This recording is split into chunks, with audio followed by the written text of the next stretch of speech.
दोस्तों, ज्ञानवापी मस्जिद में जिस तरह से ये फैसला आया कि उसके बेसमेंट में पूजा की इजाज़त दी गई अचानक, इसी तरह से एक और मामला कल सामने आया जहां पर बागपत के बरवाना स्थित लाक्षा गिरह और कब्रिस्तान विवाद में 53 साल बाद फैसला आया है, जिसमें सिविल जज ने 104 बीघा ज़मीन, जिस पर कब्रिस्तान भी था, जिस पर दरगाहें भी थीं, जिस पर एक मस्जिद भी बनी हुई थी, और ये विवाद पिछले 53 सालों से चल रहा था। लेकिन इस मामले में पिछले 1 साल से तेज़ी आई थी, लगातार इस पर सुनवाई की जा रही थी, और उसका क्या मकसद था वो कल सामने खुल करके सामने आ गया कि क्यों इस पर लगातार सुनवाई की जा रही थी। योगी सरकार इन तमाम मामलों को अब एक एक करके सुलझाने में लगी हुई है, और ये तमाम जो है हिंदुओं के पक्ष में फैसले आ रहे हैं।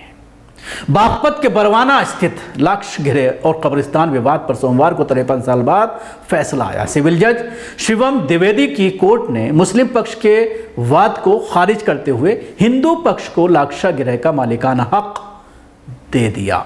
कोर्ट ने इस फैसले के आते ही देश भर में बागपत के बरवान गांव चर्चा का विषय बन गया। दावा किया जा रहा है कि महाभारत काल में पांडवों को जान से मारने के लिए जो लाक्षा गिरह बनाया गया था, बागपत के बरवाना गांव में स्थित है। बता दें कि बरवाना में 110 बीघे से ज़्यादा ज़मीन को लेकर कोर्ट में मुकदमा चल रहा था।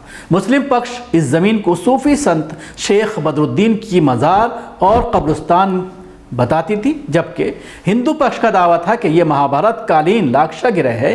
आखिरकार इस पूरे मामले में 53 साल बाद बागपत कोर्ट ने सोमवार को हिंदू पक्ष के हक में फैसला सुना दिया। हिंदू पक्ष को लाक्षा गिरह और वहां स्थित 100 बीघा भूमि पर मालिकाना हक मिल गया है। इस पूरे मामले को लेकर हिंदू पक्ष के वकील रणवीर सिंह तोमर ने बताया कि 1970 से सिविल कोर्ट में मुकदमा चल रहा था, जिसे मुस्लिम पक्ष ने ये कहकर दायर किया था कि ये 108 बीघा ज़मीन कब्रिस्तान और मज़ार की है। इस पर हमने कहा था कि ये कब्रिस्तान या मज़ार नहीं बल्कि लाक्षा गिरह है। गौरतलब है कि महाभारत काल में दुर्योधन द्वारा पांडवों को जिंदा जलाने के लिए गंगा नदी के तट पर लाख का महल तैयार कराया था। महाभारत की कथा के मुताबिक विदुर ने पांडवों को दुर्योधन की इस साजिश की जानकारी दी थी। ये जानकारी पाकर पांडव एक सुरंग बनाकर चुपचाप बाहर निकल गए थे और अपनी जान बचाई थी। महाभारत में इस घटना का विस्तार से वर्णन है।